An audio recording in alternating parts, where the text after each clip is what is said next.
Hello everyone, welcome to economics classes. I am Priyanka. आज हम कर रहे हैं मनी एंड बैंकिंग की मैराथन का पार्ट 2। पार्ट 1 हम ऑलरेडी कवर कर चुके हैं। आप प्लेलिस्ट जो है हर एक यूनिट की बनी हुई है, आप उसे चेक कर लेना।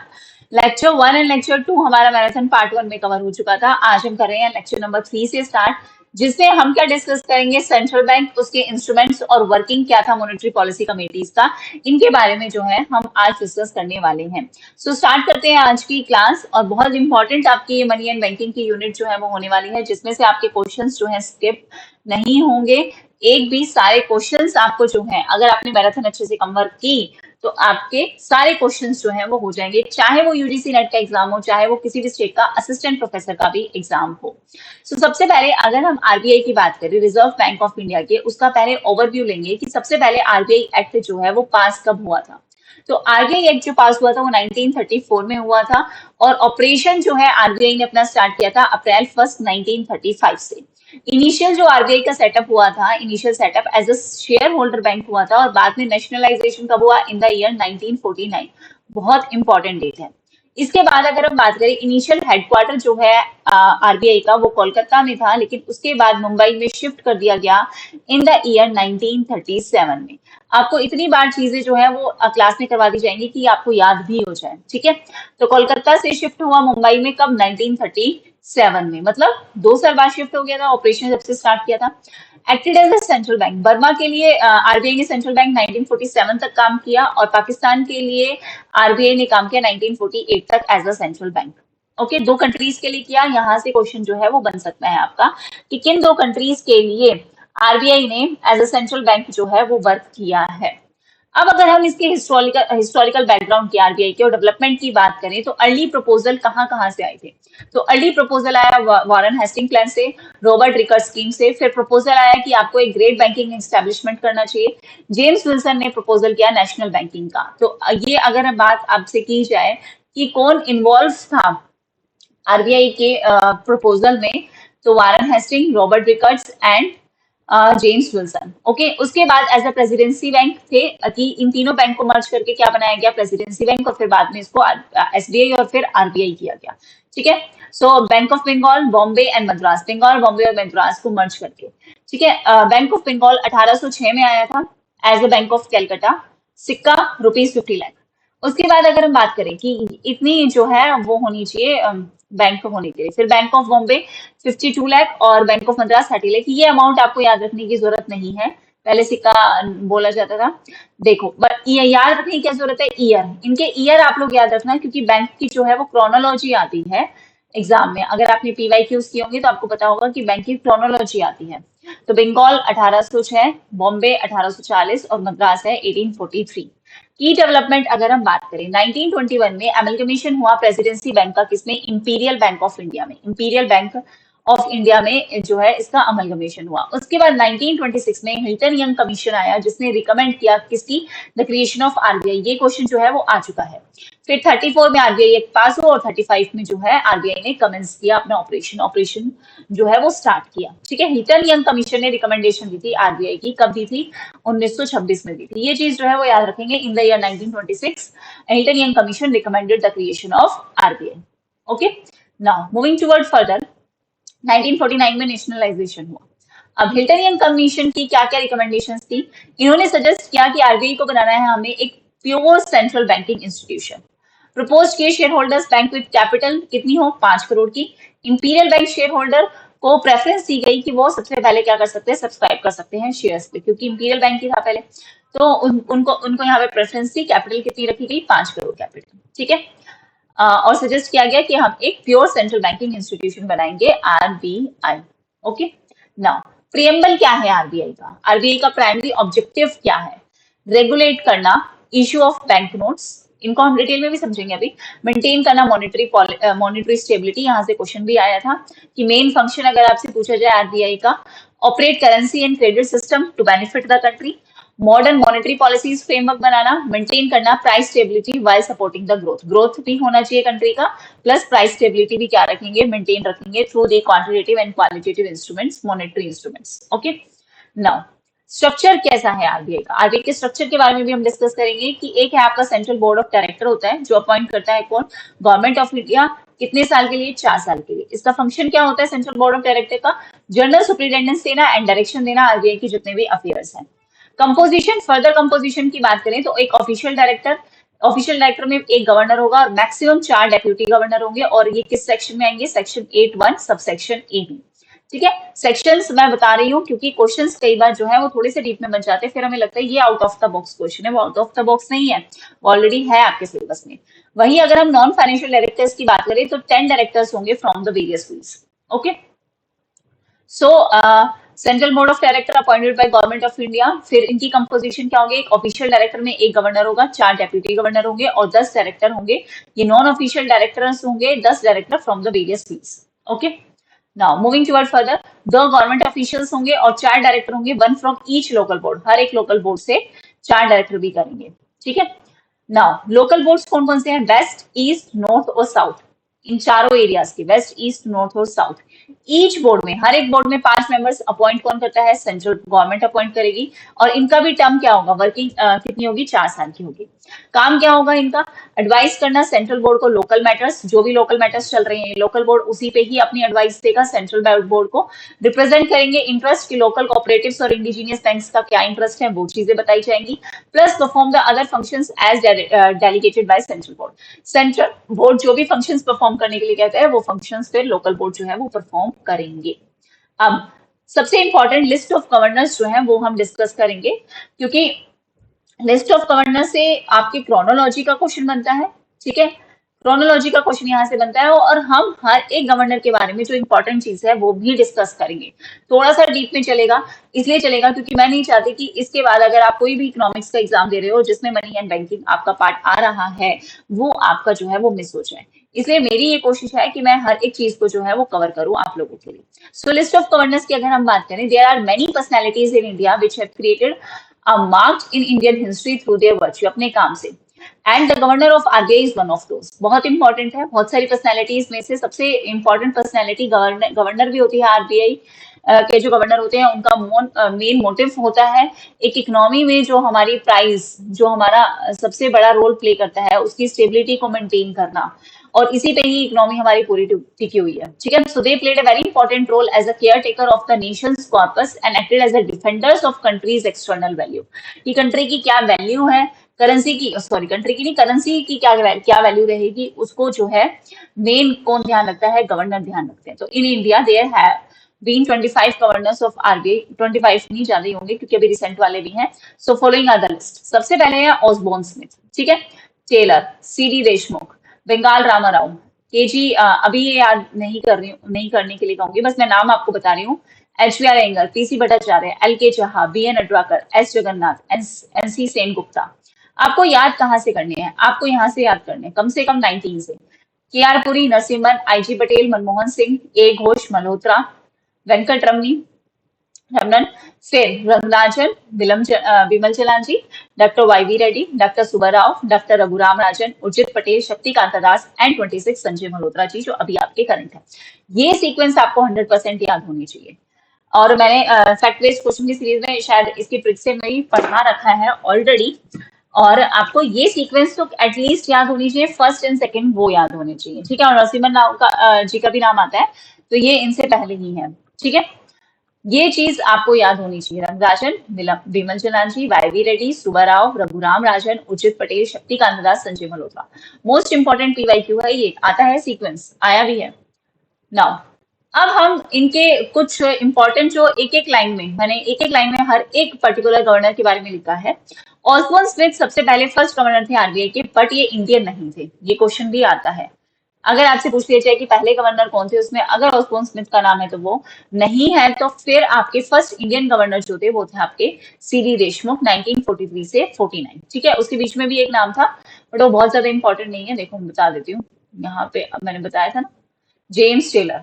बट आपके फर्स्ट इंडियन सीडी देशमुख, अगर फर्स्ट पूछा जाए तो ऑसबोर्न स्मिथ। ये दो नाम जो है वो आपको पता होने चाहिए। ओके, नाउ ये पहले इंडियन गवर्नर थे और बाद में क्या बने? फाइनेंस मिनिस्टर ऑफ इंडिया बने सीडी देशमुख। इंपॉर्टेंट चीजें ही मैंने यहाँ पे लिखी हैं। सबसे पहले अगर हम बात करें वेनेगल रामाराव की, तो ये लॉन्गेस्ट सर्विंग गवर्नर है आरबीआई के, अप्रोक्स 8 ईयर्स तक। तो आपसे ये क्वेश्चन बन सकता है कि अब तक के लॉन्गेस्ट सर्विंग आरबीआई गवर्नर कौन थे? तो वेनेगल रामाराव जी थे। ठीक है, 1949 से 57 तक इन्होंने सर्व किया। इसके बाद अगर हम बात करें पीसी भट्टाचार्य जी की 62 से 67, इनके टाइम पे क्या की इंस्टीट्यूशनल डेवलपमेंट हुई थी? एक आईडीबीआई बना था, industrial development bank of India, in the year 1964। Years यहाँ पे याद रखनी है, ये भी याद ना रख पाओ कि किसके टेन्योर में जो है ये तीन चीजें बनी, बट ईयर जो है वो इंपॉर्टेंट है, क्योंकि आपके जो क्रोनोलॉजी के क्वेश्चन आते हैं वो आते हैं और आ भी चुके हैं। एग्रीकल्चर रीफाइनेंस कॉर्पोरेशन कब आया? In the year 1963। और वहीं यूनिट ट्रस्ट ऑफ इंडिया की बात करें तो वो कब आया? 1964। ठीक है, ये तीनों जो है वो आप ध्यान रखेंगे। आईडीबीआई 1964, यूटीआई ये भी 1964 और agriculture refinance corporation in the year 1963। इसके बाद अगर हम बात करें एम नरसिम्हन राव जी की 1977, इनका टेन्योर 7 मंथ का था। ठीक है, लेकिन ये शॉर्टेस्ट नहीं थे, शॉर्टेस्ट आपके 20 दिन वाले गवर्नर थे, वो भी मैं बताऊंगी, तो ये ध्यान नहीं रखना, बट ये 7 मंथ का इनका टेन्योर था। ओनली आरबीआई गवर्नर है जो अपॉइंट हुए आरबीआई के इंटरनल कैडर से ही, मतलब इन्होंने स्टार्ट किया जब अपना करियर तो आरबीआई में तो एज ए रिसर्च ऑफिसर किया था और बाद में ये गवर्नर भी अपॉइंट हुए। ठीक है, इनका टेन्योर 7 महीने का ही था बस। इसके बाद अगर हम बात करें आईजी पटेल जी की, तो आईजी पटेल जी के टाइम पे बहुत ज्यादा मेजर इवेंट्स एंड रिफॉर्म्स हुए थे। डीमोनेटाइजेशन हुआ, हाई डिनोमिनेशन जो आपके नोट्स पहले चलते थे 10,000 तक के नोट्स, गोल्ड ऑप्शन किया आरबीआई ने behalf on the behalf of government, nationalisation हुआ 6 प्राइवेट बैंक्स का, ये हम सबको पता है। उसके बाद इंट्रोडक्शन किया इन्होंने प्राइमरी सेक्टर लैंडिंग टारगेट्स का, मर्जर हुआ इन दोनों कॉर्पोरेशंस का, डिपॉजिट इंश्योरेंस कॉर्पोरेशन और क्रेडिट गारंटी कॉर्पोरेशन। इसके बाद इंटरनल डिपार्टमेंट रीऑर्गेनाइजेशन भी किया आरबीआई का। तो ये मेजर इवेंट्स जो हैं ये किसके टाइम पे हुए थे? आईजी पटेल जी के टाइम पे हुए थे। ठीक है, ध्यान ना रहे, बट एक बार आंखों के आगे से निकल जाना चाहिए हर एक चीज, क्योंकि आपका क्वेश्चन कहीं से भी बन सकता है।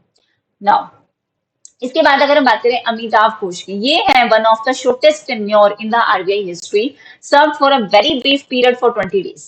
20 डेज के लिए ही इन्होंने सिर्फ सर्व किया है, तो one of the shortest tenure है आरबीआई की हिस्ट्री में किसका? अमिताभ घोष जी का 1985 में। इसके बाद है आर एन मल्होत्रा जी, ये फॉर्मर आईएएस ऑफिसर और सेक्रेटरी ऑफ फाइनेंस थे। इनके टाइम पे क्या हुआ था? इन्होंने एक तो इकोनॉमिक लिबरलाइजेशन जो हमारा चला था 1991 एलपीजी पॉलिसीज, इसकी एक स्टेज सेट की थी कि हाँ होना है। उसके बाद लिबरलाइज बैंकिंग लाइसेंस, बैंकिंग में पहले लाइसेंस लेने की जरूरत थी तो उसको थोड़ा सा लिबरलाइज किया। And initiative steps forward financial sector reforms की, हमारे फाइनेंशियल सेक्टर में रिफॉर्म आना चाहिए, उसके लिए स्टेप्स लिए। ठीक है, तो बहुत ज्यादा ये याद रखने की जरूरत नहीं है। वेंकट रमनी जी का टेन्योर बहुत इंपॉर्टेंट है, आरबीआई गवर्नर थे ड्यूरिंग जब हमारी कंट्री में डीओपी क्राइसिस आए थे 1991 में, तभी तो हमने आईएमएफ से लोन लिया था, मनी का रूपी का डिवैल्यूएशन हुआ था, तो ये इनके टाइम में हुआ था, एस वेंकट रमनी जी के टाइम पे। Work closely with government during the economic liberalisation 1991 led by Manmohan Singh ji. ठीक है, नाउ अगर हम बात करें अब रंगराजन जी की, तो ये इकोनॉमिस्ट हैं, लेटर गवर्नर भी बने आंध्र प्रदेश के। इन्होंने रिफॉर्म किया मॉनेटरी पॉलिसी फ्रेमवर्क्स में, इंट्रोड्यूस किया वेज एंड मीन एडवांसेस जो रिप्लेस कर सके एडहॉक ट्रेजरी बिल्स को। फिर इन्होंने ग्राउंडवर्क फ्रेम जो है वो क्रिएट किया फिस्कल मॉनेटरी पॉलिसी सेपरेशन का, कि फिस्कल पॉलिसी अलग, मॉनेटरी पॉलिसीज अलग, उसकी सेपरेशन का एक इन्होंने ग्राउंडवर्क जो है वो तैयार किया। ओके, नाउ इसके बाद अगर हम बात करें विमल जलान जी की, तो इन्होंने मैनेज किया during relatively stable period post liberalisation पे इन्होंने काम किया स्टेबल रखने के लिए। फोकस किया कि फाइनेंशियल मार्केट मॉडर्नाइजेशन होना चाहिए, IT driven banking system. RBI shifted toward market determine interest rate और later headed the expenditure commission जो है वो आया। बहुत ज्यादा ध्यान नहीं रखना, बस मेन जो ये आपके कीवर्ड्स है ना, बस इनको थोड़ा सा ध्यान रखेंगे। वाईवी रेडी की अगर हम बात करें, YV Reddy known for prudent financial regulation, strong measures to prevent overexposure to risky assets, जो हेल्प किया इंडिया को 2008 में जो हमारे ग्लोबल क्राइसिस आए थे, कि इस चीज से हमें पहले से ही बता दिया था रिस्की एसेट्स से, और इंट्रोड्यूस किए प्रूडेंशियल लैंडिंग नॉर्म्स जो है। Okay, now doctor D Subbarao ji की अगर हम बात करें, फॉर्मर आईएएस और फाइनेंस सेक्रेटरी थे। इन्होंने आरबीआई को मैनेज किया जब ग्लोबल फाइनेंशियल क्राइसिस जो है हमारी कंट्री में चल रहे थे 2008 में ही अगर हम बात करें, हमारी कंट्री में क्या ग्लोबली चल रहे थे। रिड्यूस किया इंटरेस्ट रेट को और टुक लिक्विडिटी मेजर्स ताकि इकोनॉमी जो है वो स्टेबलाइज हो सके, लिक्विडिटी लेके आए ज्यादा, फाइनेंशियल इंक्लूजन रखा, फाइनेंशियल लिटरेसी जो है लोगों की इंक्रीज करी। तो ये ग्लोबल फाइनेंशियल क्राइसिस इंपॉर्टेंट है इनके टाइम पे। ठीक है, नाउ रघुराम राजन जी की बात करें तो फॉर्मर चीफ इकोनॉमिस्ट थे, आईएमएफ यूनिवर्सिटी ऑफ शिकागो के प्रोफेसर थे, बहुत ही पॉपुलर है इनका नाम, तो इनकी बुक्स भी बहुत सारी हैं, बुक्स मैंने ऑलरेडी करवाई दी है। क्या क्या इन्होंने इंट्रोड्यूस किया, ये चीज इंपॉर्टेंट है। Inflation targeting framework Raghuram Rajan ji ने इंट्रोड्यूस किया। मॉनेटरी पॉलिसी कमेटी इन्होंने इंट्रोड्यूस की। Champion banking sector cleanup, NPA जो हमारी एसेट्स हैं नॉन परफॉर्मिंग एसेट्स उसके उसको रिकॉग्निशन के बारे में बात की। न्यू बैंकिंग लाइसेंसिंग नॉर्म्स लेके आए कि अगर आपको बैंक लेना है तो अब ये नॉर्म्स जो है वो चलेंगे। Strong financial stability and autonomy, तो इंपॉर्टेंट ये दोनों चीजें बहुत ज्यादा इंपॉर्टेंट है, एक तो इन्फ्लेशन टारगेटिंग और एक मॉनेटरी पॉलिसी कमेटी। ठीक है, ये ध्यान रखेंगे इनके बारे में। नाउ उर्जित पटेल जी की अगर हम बात करें तो ये भी आर्किटेक्ट थे इन्फ्लेशन टारगेटिंग फ्रेमवर्क के लिए और मॉनेटरी पॉलिसी कमेटी सिस्टम के लिए। Resign citing personal reasons and amid reported government RBI tensions, resign कर दिया था। Strengthen monetary policy credibility important है। शक्तिकांता दास जी की बात करें, करंट नहीं है ये, अब नहीं है, प्रेजेंट तक नहीं है। ठीक है, इन्होंने क्या क्या मैनेज किया ये हम सबने देखा है। कोविड-19 के इकोनॉमिक रिफॉर्म, स्ट्रेंथन रोल किया मॉनेटरी पॉलिसी कमेटी का। Oversaw merger of public sector banks and digital payment growth का इन्होंने इन पे काम किया। फाइनेंशियल इंक्लूजन पे काम किया। डिजिटल रूपी हमें पता है, क्लाइमेट फाइनेंस हमें पता है, मतलब ये तो हमने अपने आंखों के सामने देखा है, तो ये चीज हमें पता है। अगर हम करंट की बात करें तो संजय मल्होत्रा जी हैं जिन्होंने 11 दिसंबर 2024 से स्टार्ट किया। 26 गवर्नर है आरबीआई के। प्रायर रोल इनका कैसा है, रेवेन्यू सेक्रेटरी है गवर्नमेंट ऑफ इंडिया, पहले जो रोल था।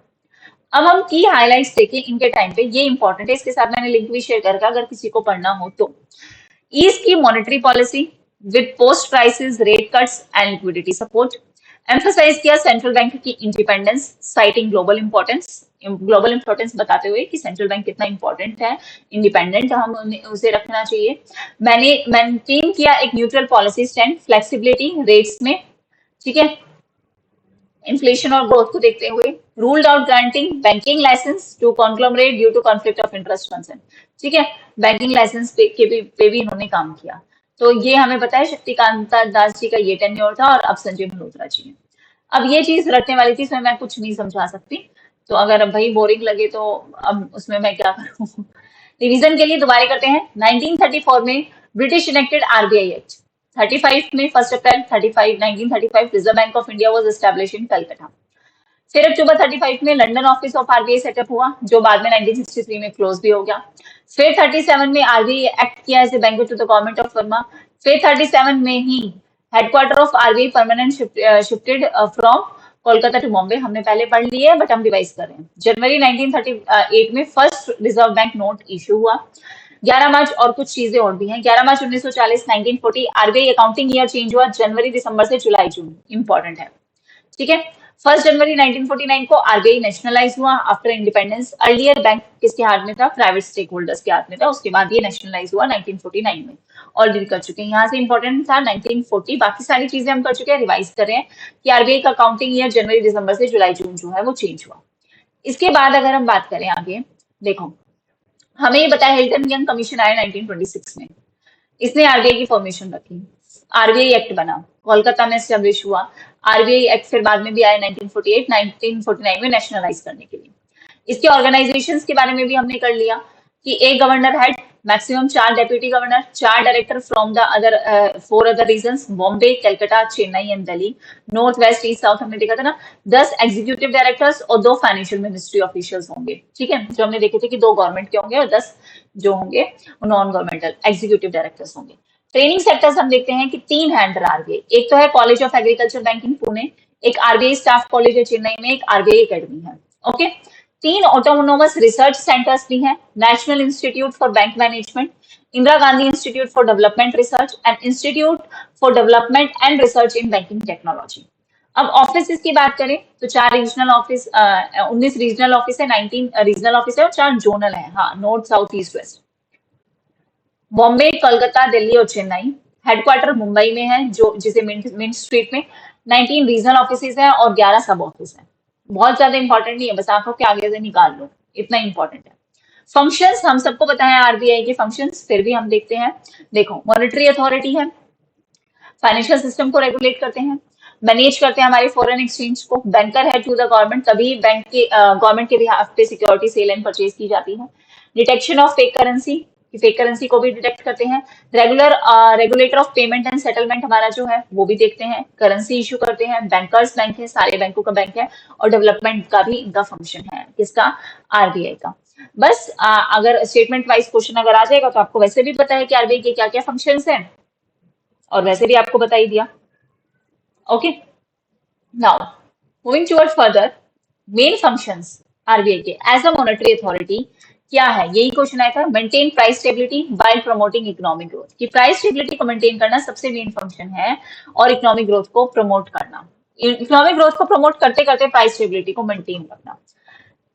As a regulator and supervisor क्या काम है, मेंटेन करना पब्लिक कॉन्फिडेंस की, लोगों का विश्वास बना रहे बैंकिंग सिस्टम में, हमारा जो इंटरेस्ट है, हम जो डिपॉजिट करते हैं, हमारे इंटरेस्ट को प्रोटेक्ट करना, इंश्योर करना कि कॉस्ट इफेक्टिव बैंकिंग सर्विसेज हमारी रहे। वरना एक बैंक को चलाने में अगर ज्यादा खर्चा आ जाए और उससे कोई प्रॉफिट ना निकल रहा हो तो फिर बैंक कैसे चलाएंगे, नहीं चला पाएंगे ना। As a manager of foreign exchange, तो लेजिस्लेशन है किसका, फॉरेन एक्सचेंज मैनेजमेंट एक्ट 1999, जिसका काम क्या है, फैसिलिटेट करना जो भी हमारी एक्सटर्नल ट्रेड और पेमेंट्स हो रही हैं, मेंटेन करना एक ऑर्डरली डेवलपमेंट किसके साथ, फॉरेक्स मार्केट के साथ जो हमारी इंडिया की है। एज अ इशुअर करेंसी हमें पता है कि आरबीआई जो है वो सोल इशुअर है करेंसी नोट्स का इंडिया में। क्वाइंस जो है वो मिंट करता है बाय गवर्नमेंट ऑफ इंडिया, और आरबीआई जो है वो एक्ट करता है as a agent for distribution. Now objective क्या क्या है, इंश्योर करना एक एडिक्वेट क्वांटिटी और गुड क्वालिटी ऑफ करेंसी हमें मिले, उसका डिजाइन, उसका प्रोडक्शन, उसका मैनेजमेंट करेंसी नोट्स का, ये सब देखना। अगर हम करेंसी प्रिंटिंग प्रेस की बात करें तो कहाँ है, देवस एमपी और नासिक महाराष्ट्र में, मैसूर कर्नाटक और सेलबुनी वेस्ट बंगाल में। ये गवर्नमेंट ओन्ड है कंपनी और ये जो है वो आरबीआई ओन्ड कंपनी है, ठीक है। क्वाइंस कहाँ कहाँ मिंट हो रहे हैं, मुंबई, नोएडा यूपी में, कोलकाता वेस्ट बंगाल और हैदराबाद, ठीक है। Mumbai, Noida, Kolkata and Hyderabad. Now currency issuance system हमारा कैसा है, हमें पता है जो हम सिस्टम फॉलो करते हैं वो कौन सा सिस्टम फॉलो करते हैं, मिनिमम रिजर्व सिस्टम सिंस 1956। और हमें कितने रिजर्व रिक्वायरमेंट की जरूरत है, 200 करोड़ रिजर्व रिक्वायरमेंट, जिसमें 115 करोड़ रुपीज 115 करोड़ हमारा जो किसमें होगा, गोल्ड एंड क्वाइन में, गोल्ड क्वाइन में, और रिमेनिंग जो होगा वो हमारा किसमें रख सकते हैं, हम सिक्योरिटीज में जो है वो रख सकते हैं। तो 115 करोड़ इसमें और 85 करोड़ हो गया आपका इसका फॉरेन सिक्योरिटीज का, ठीक है। अब लीगल बैकिंग की अगर हम बात करें तो आरबीआई एक 1934 में सेक्शन 33 जो है वो क्या बताता है, बैंक नोट्स जो है वो बैक्ड हैं बाय एसेट्स, और एसेट्स किस फॉर्म में, या तो गोल्ड में या गवर्नमेंट सिक्योरिटीज में या फिर फॉरेन करेंसी में, ठीक है। इंडियन क्वाइनेज एक्ट 2011, जो क्वेश्चन आ भी चुका है कि इंडियन क्वाइनेज एक्ट कब का है, तो 2011 का है, ठीक है। इसमें क्या बोला गया है, कल भी हमने पढ़ा था कि क्वाइंस अगर आपके मोर देन ₹1 है तो कहाँ तक आपको कोई मना नहीं कर सकता, अगर आप 1000 तक सिक्का दे रहे हो, उसके बाद अगर आप दे रहे हो तो कोई भी मना कर सकता है, नहीं लेंगे ₹1 का सिक्का। 50 पैसे की बात करें तो वैलिड है अप टू ₹10, अगर आप ₹10 अप टू 50 पैसे दे रहे हो तो ठीक है, लेकिन उसके बाद 50 पैसे लेने से कोई भी मना कर सकता है। अदर्स लेस देन 1, अब कोई लेस देन 1 तो अब है ही नहीं, कहाँ से क्या 18 legal tender, coin notes valid है फॉर डेप्ट पेमेंट अनलेस वो डिफेस्ड हो या फिर वो फटे हुए हो, तो वो नहीं माने जाएंगे, अदरवाइज वो लीगल टेंडर माने जाएंगे। सर्कुलेशन में कौन कौन से कॉइन्स हमारे, 50 पैसे, ₹1, 2, 5, 10, 20, और बैंक नोट्स हमारे ये सारे के सारे वैलिड है, हम सबको पता है, ओके। हिस्टोरिकल क्वाइन चेंजेस की अगर हम बात करें, 2003 में लो डिनोमिनेशन क्वाइंस आपके डिसकंटिन्यू हो गए क्योंकि इसकी डिमांड नहीं थी, 5 पैसे, 10 पैसे, 20 पैसे की, वो डिसकंटिन्यू हो गए। 2006 में जितने भी क्वाइंस हैं वो शिफ्ट हुए किसमें, टू फेरिटिक स्टेनलेस स्टील में, ताकि लोग मेटल को मेल्ट कर करके यूज ना करना स्टार्ट करें। इसलिए हमने जो क्वाइंस हैं, जो सिक्के हैं, वो किसके बनते हैं, फेरिटिक स्टेनलेस स्टील के बनते हैं, ओके। नाउ अगर हम न्यू कॉइन सीरीज की बात करें तो थीम क्या है हमारी, यूनिटी इन डाइवर्सिटी, नृत्य मुद्रा है, कनेक्टिविटी एंड इंफॉर्मेशन टेक्नोलॉजी की बात करते हैं। डिजाइन कौन करता है, बाय नेशनल, किसने किया है, national institute of design NID Ahmedabad ने। इंट्रोड्यूस क्या है, एक बायोमेट्रिक ₹10 का क्वाइन, ताकि काउंटर फिटिंग ना हो, चोरी ना हो सिक्कों की, मतलब सेम है जो है वो ना बना सके, इसलिए एक बायोमेट्रिक ₹10 क्वाइन जो है to reduce counterfeiting, copy ना बने। हिस्टोरिकल इवोल्यूशन अगर हम देखें पेपर करेंसी का, तो पेपर करेंसी 1861 एक्ट है, इसने गवर्नमेंट को मोनोपोली दिया ओवर द नोट इशू, कि सरकार ही जो है वही नोट इशू कर सकती है। इससे पहले जो नोट इशू होते थे वो प्राइवेट और प्रेसिडेंसी बैंक्स जो है वो करते थे, जब तक आरबीआई आपका नहीं था। फिर पेपर करेंसी एक्ट आ गया था 1861 में ही, आरबीआई के आने से भी पहले। इसने गवर्नमेंट को मोनोपोली दी थी कि वही नोट जो है वो इशू करेंगे।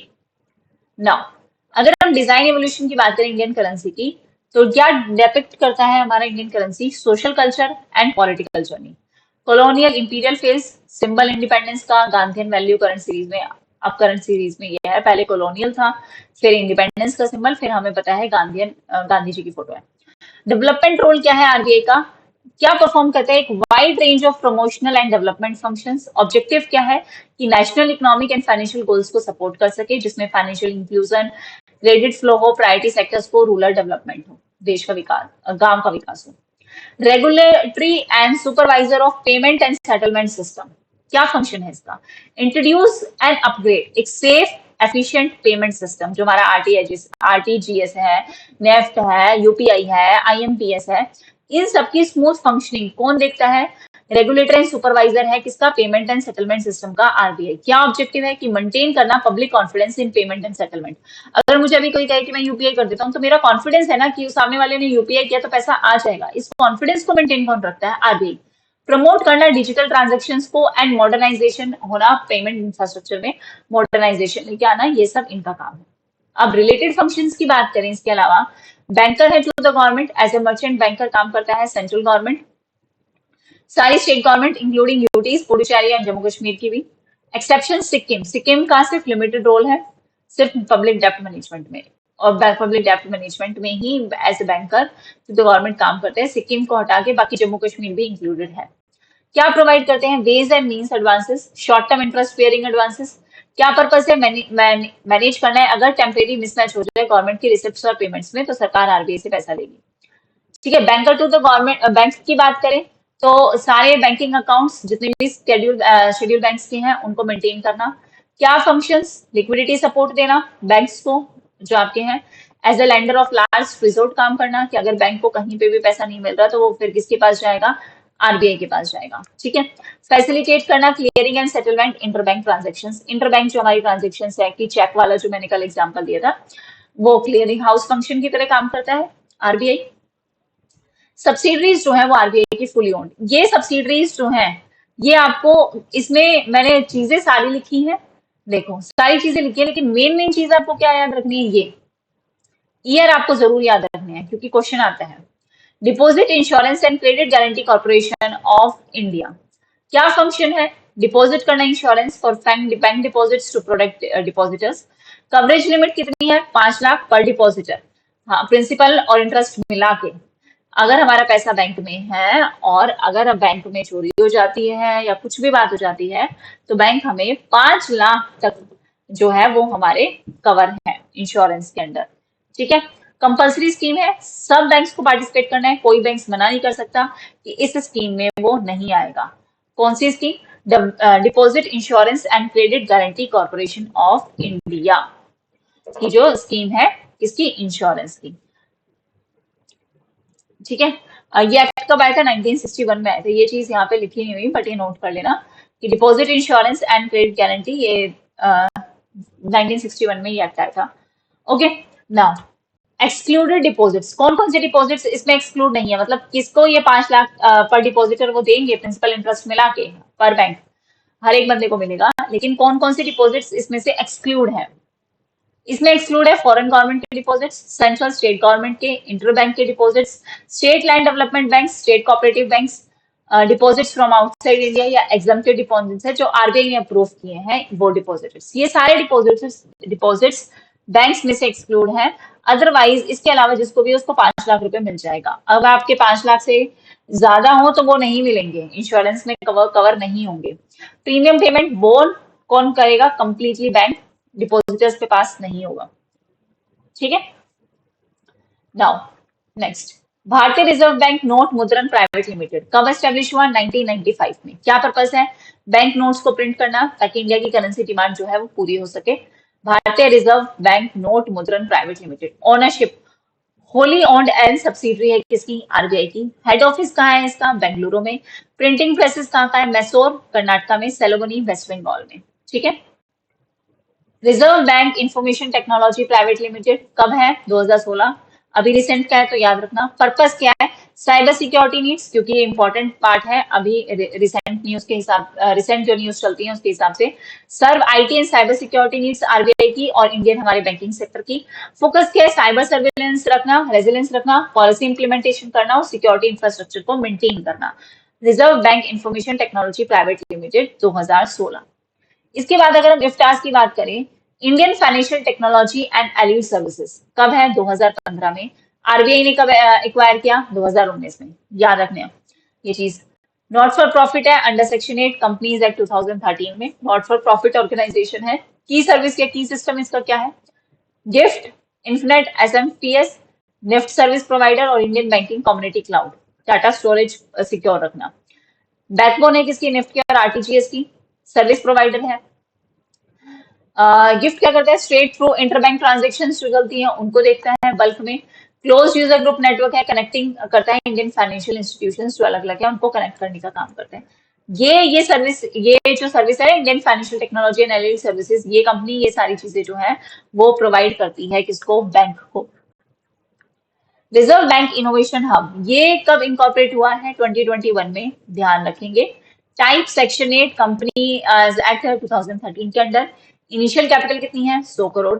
क्या पर्पस है? एनकरेज करना और नर्चर करना financial innovation through structured institutional support. Focus area क्या है? Financial inclusion, digital payment and fintech solution.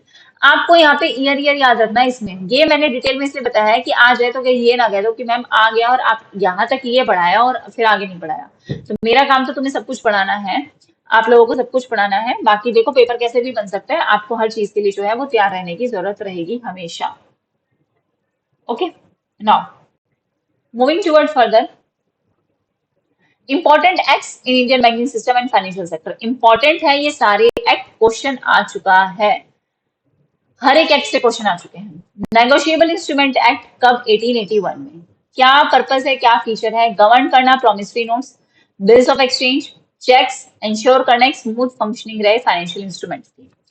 RBI act 1934 ने क्या एस्टेब्लिश किया? आरबीआई को, उसकी पावर्स को डिफाइन किया, फंक्शंस को डिफाइन किया, स्ट्रक्चर को डिफाइन किया और ड्राइव की उसकी अथॉरिटी। इसी एक्ट से आरबीआई अपनी जो है वो सारी अथॉरिटी, सारी पावर्स जो है वो एक्सेस करता है।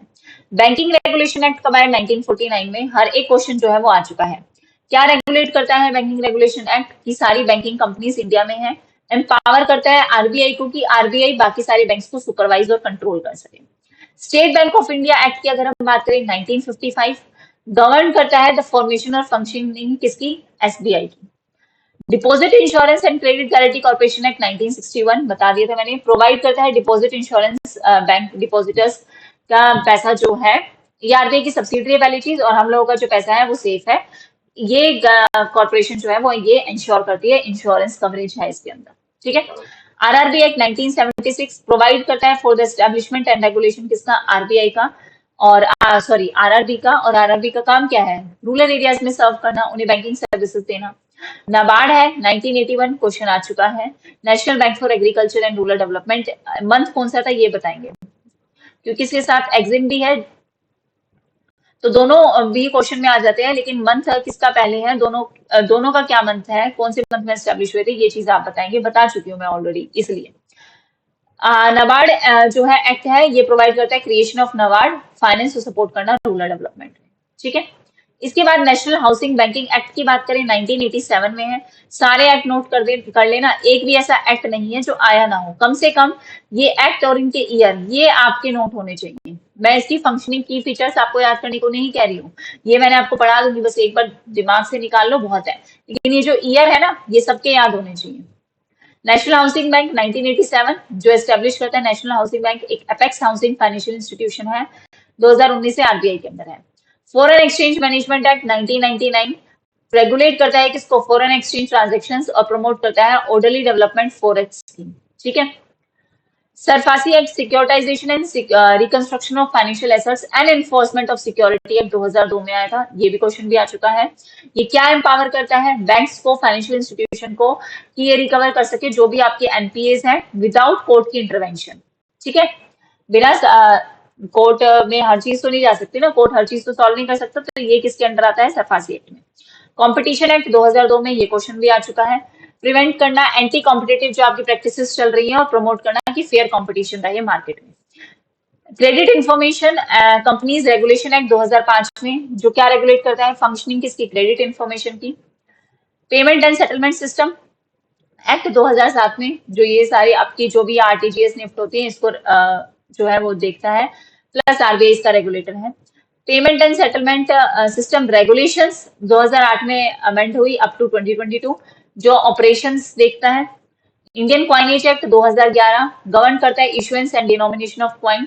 सीक्वेंस में लिखना ताकि क्रोनोलॉजी में आए तो आपको वो भी याद हो जाए, ठीक है।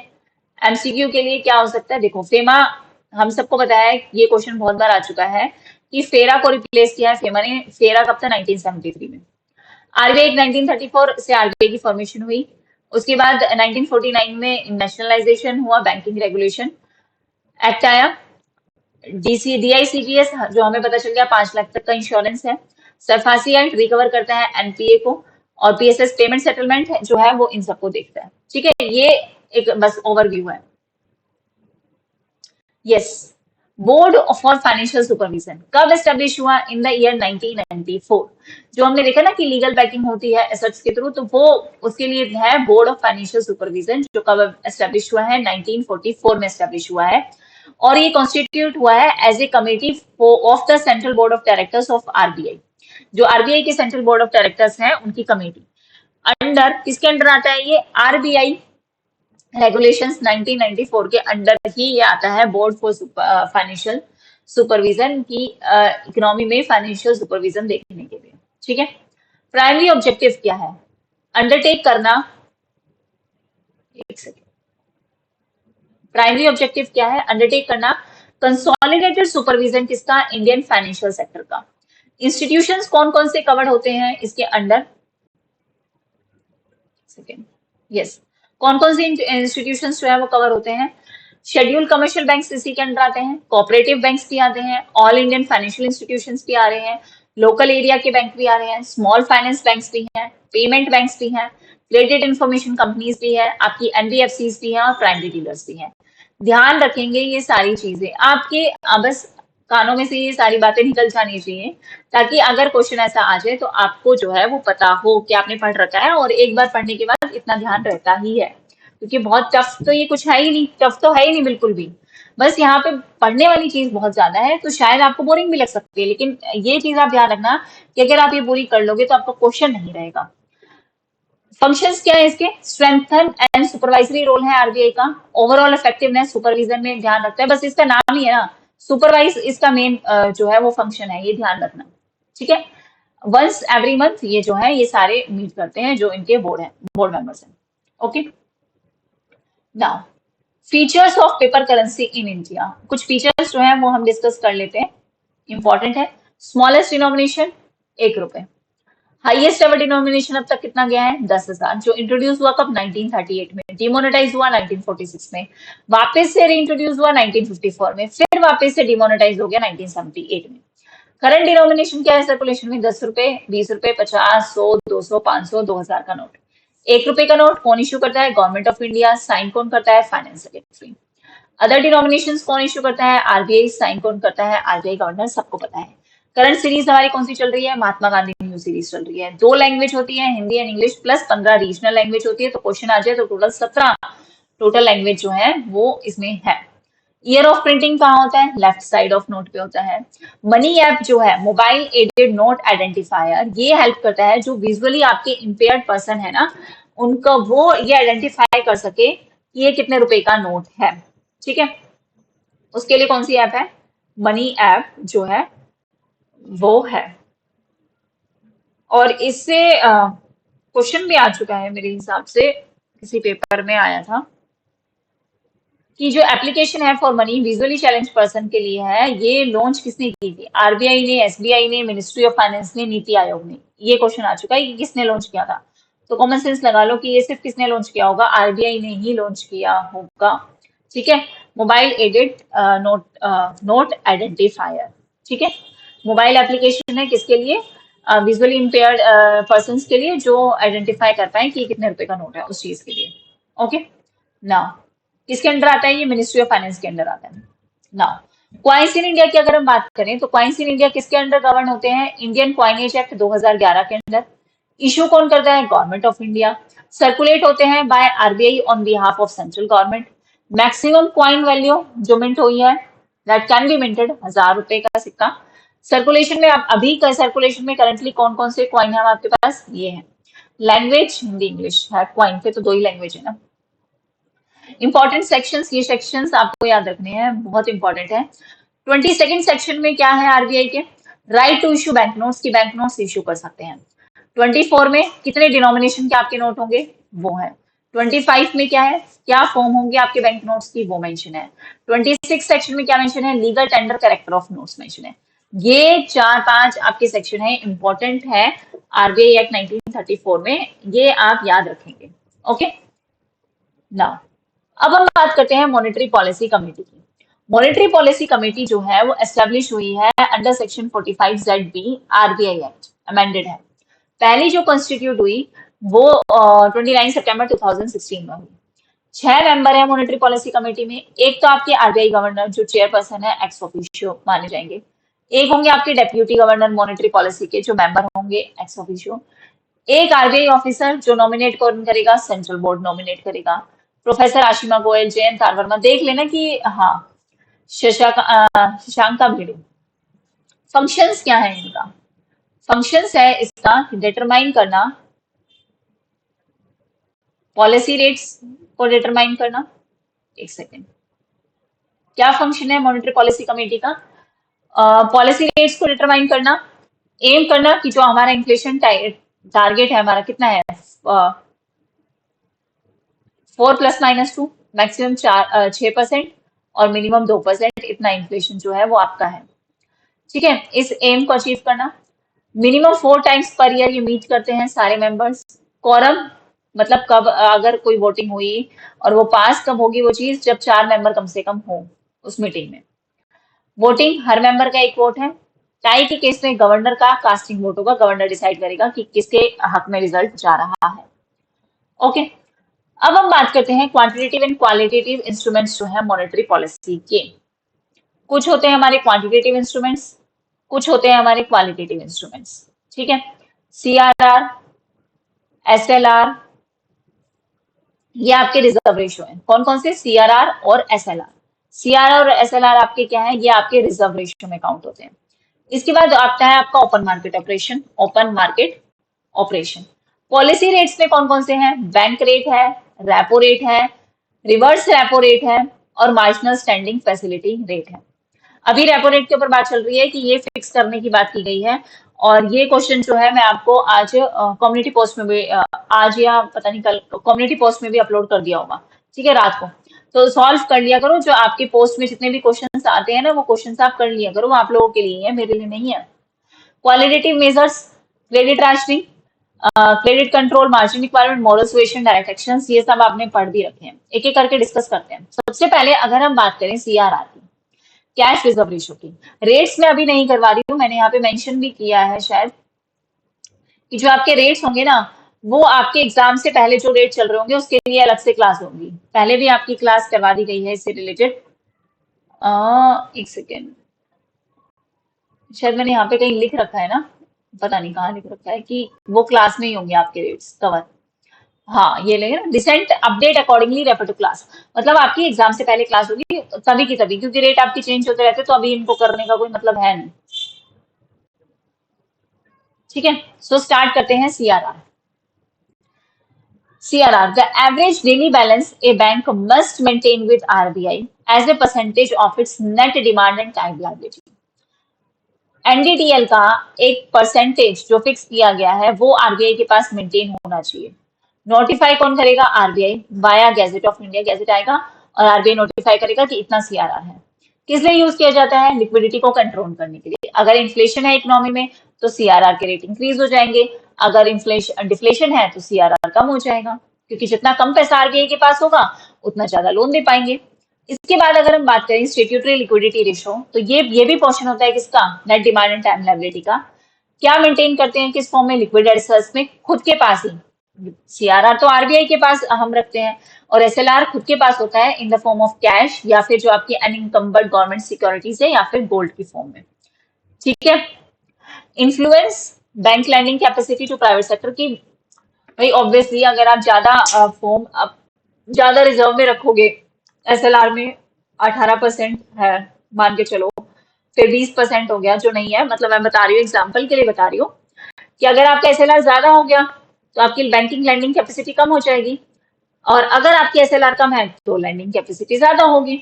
ओपन मार्केट ऑपरेशन की बात करें तो आरबीआई की buying and selling government securities का परचेज किया, अगर आपने सिक्योरिटीज परचेज कर ली तो पैसा डाल दिया इकोनॉमी में, इंजेक्ट कर दी लिक्विडिटी। सेल कर दी तो आपने पैसा ले लिया इकोनॉमी से, तो एब्जॉर्ब कर ली लिक्विडिटी। मार्केट स्टेबलाइजेशन स्कीम की बात करें तो ये कब लॉन्च हुई थी? अप्रैल 2004 में, याद रखेंगे।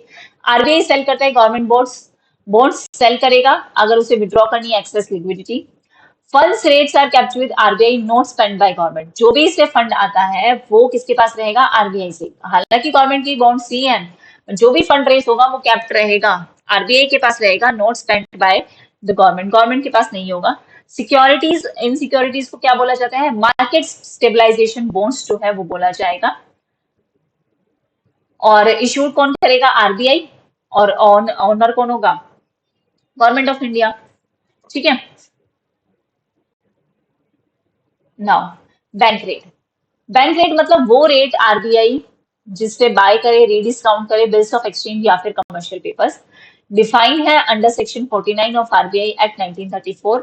ये किसके साथ अलाइन है? मार्जिनल स्टैंडिंग फैसिलिटी के साथ। ऑटो एडजस्ट हो जाता है जैसे ही रेपो रेट चेंज होगा, ये ऑटो एडजस्टमेंट है, अपने आप ही उस हिसाब से बैंक रेट चेंज हो जाएगा। मतलब जिस रेट पे आरबीआई जो है लोन देता है किसको? आपके कमर्शियल बैंक्स को। अब एलएएफ के अंदर, लिक्विडिटी एडजस्टमेंट फैसिलिटी के अंदर कौन कौन से रेट्स जो हैं वो आते हैं? Repo rate, reverse repo rate, marginal standing facility और स्टैंडिंग डिपॉजिट फैसिलिटी। इस पे क्वेश्चन आ भी चुका है आपका, शायद 2018 में था क्वेश्चन। रेपो रेट की बात करें तो रेपो रेट का मतलब the rate at which RBI land करता है बैंक को against the government approved securities. उस रेट, जिस रेट पे आरबीआई लैंड कर रहा है किसको? बैंक को। ठीक है, इन्फ्लेशन को कंट्रोल करने के लिए। रिवर्स रेपो रेट का मतलब क्या है? Rate at which RBI borrow from banks.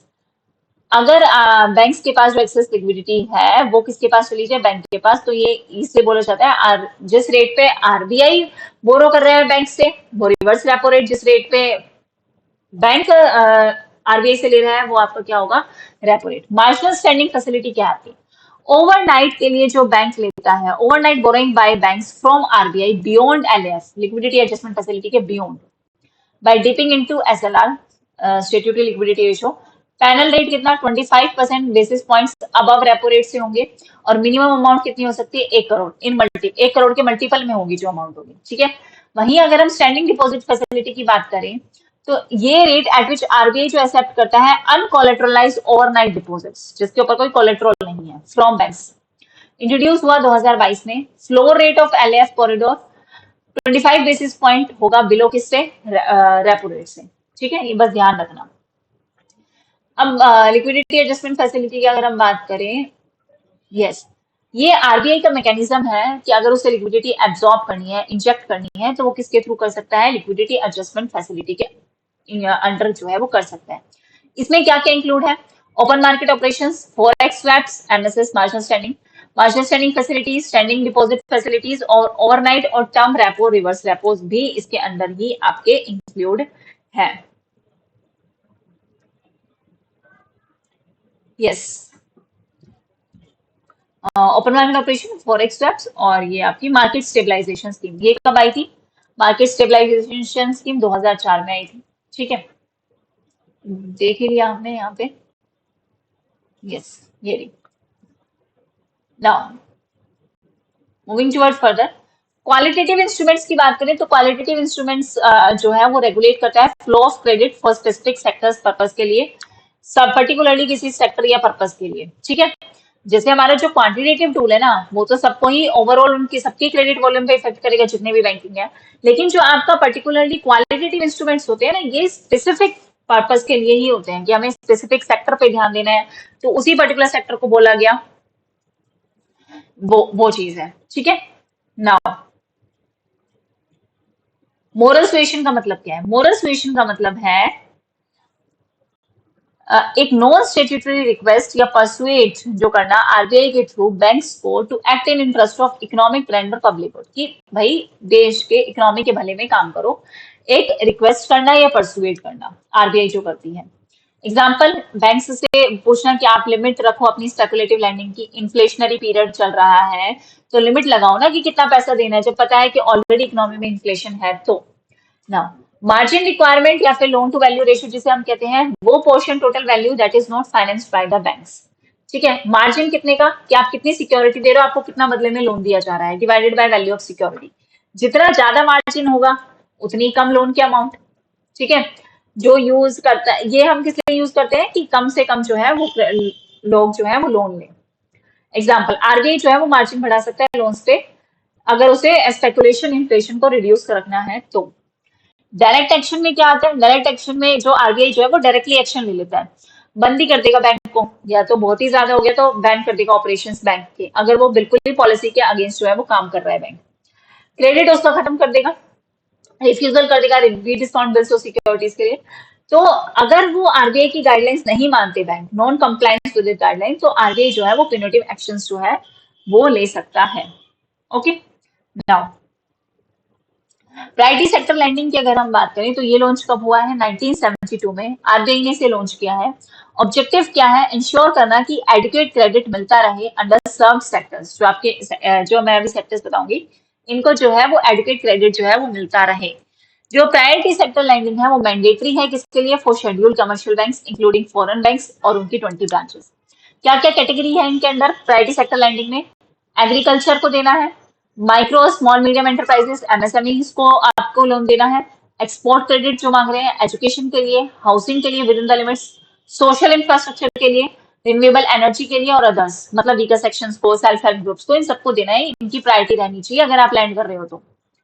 Okay, now अब ये आपको रिसेंट जो रेट्स है वो अपडेट करने हैं। नाउ बैंक रेट और रेपो रेट में क्या डिफरेंस है, इंपॉर्टेंट है इसलिए करवा रही हूँ, इंपॉर्टेंट नहीं होता तो नहीं करवाती, क्योंकि क्वेश्चन जो है वो आपका आ चुका है। रेपो रेट और रिवर्स रेपो रेट में क्या डिफरेंस है, यही दो इंपॉर्टेंट है, यही दो इंपॉर्टेंट मैं करवाऊंगी। देखो, जो आपके रेपो रेट है वो शॉर्ट टर्म के लिए होते हैं, यूजुअली ओवरनाइट के लिए होते हैं, जिस रेट पे आरबीआई लैंड मनी करता है, मनी देता है किसको, कमर्शियल बैंक्स को।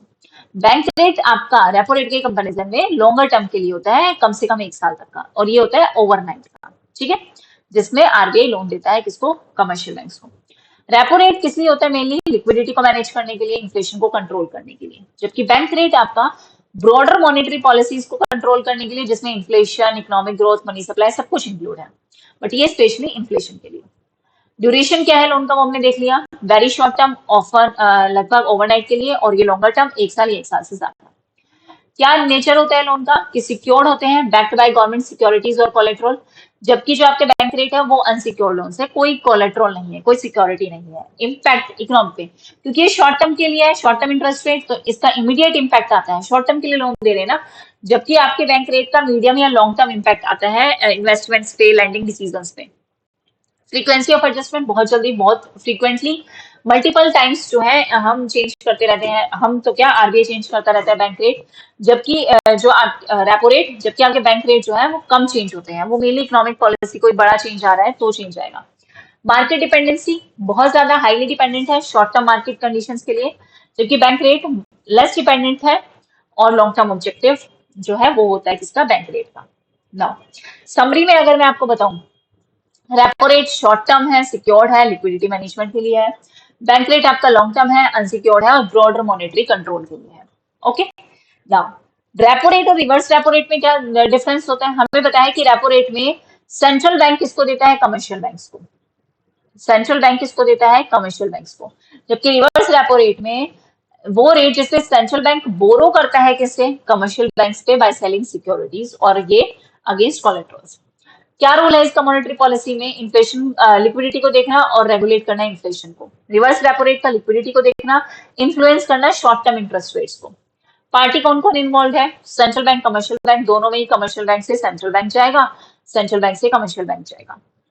नेचर ऑफ ट्रांजेक्शन क्या है, ये सिक्योर्ड बोरिंग है बाय कमर्शियल बैंक्स, क्योंकि government securities as a collateral है। ये शॉर्ट टर्म लैंडिंग है by commercial bank to central bank with securities as collateral, security दोनों में है। ऑब्जेक्टिव क्या है, लिक्विडिटी इंजेक्ट करना, स्टिमुलेट करना इकोनॉमिक एक्टिविटी को। इसका ऑब्जेक्टिव क्या है कि अगर कमर्शियल बैंक से पैसा ले रहे हैं तो कमर्शियल बैंक क्या है, कमर्शियल बैंक लोगों को पैसा देता है, तो वो लोगों को पैसा ना देके कहाँ दे रहा है, सेंट्रल बैंक में, मतलब ये लिक्विडिटी को एब्जॉर्ब करने का काम करते हैं, इन्फ्लेशन को कंट्रोल करने का और मेनली इंटरेस्ट रेट को स्टेबलाइज रखने का। इकोनॉमी पे क्या इम्पैक्ट आता है, अगर आपकी रेपो रेट है, बोरिंग कॉस्ट कम होगी, रेपो रेट कम है तो इकोनॉमिक ग्रोथ बढ़ेगी, जबकि यहाँ पे एक्सेस लिक्विडिटी तो कहाँ चली गई, कमर्शियल बैंक से आरबीआई के पास चली गई। तो बोरोइंग कॉस्ट बढ़ेगी क्योंकि लिमिटेड पैसा है बैंक के पास, वही देना है पब्लिक को, डिस्करेज करेगा लैंडिंग को, इन्फ्लेशन को कंट्रोल करेगा। रेपो रेट आपका हायर होता है then reverse repo rate obviously, और यहाँ पे लोअर होता है। क्यों? क्योंकि यहाँ पे आरबीआई ने पैसा लिया है ना कमर्शियल बैंक से, तो सोचो आरबीआई ज्यादा इंटरेस्ट थोड़ा ना देगा कमर्शियल बैंक को, कम ही देगा, इसलिए रेपो रेट कम होता है। ठीक है, क्विक रिवीजन देखें तो रेपो रेट लिक्विडिटी इंजेक्ट करता है, ग्रोथ एनकरेज करता है। Reverse repo rate liquidity absorb करता है, इन्फ्लेशन को कंट्रोल करता है, और इसमें आरबीआई बोरो करती है, रेपो रेट में आरबीआई लैंड करती है। ओके, सो ये आपका था चैप्टर, लेक्चर नंबर 3 था। अब हम करेंगे कल लेक्चर नंबर 4, 5, क्योंकि 4 और 5 छोटा है तो 4, 5 एक साथ कर लेंगे, 6, 7 एक साथ कर लेंगे, या फिर एक सेकेंड रुको।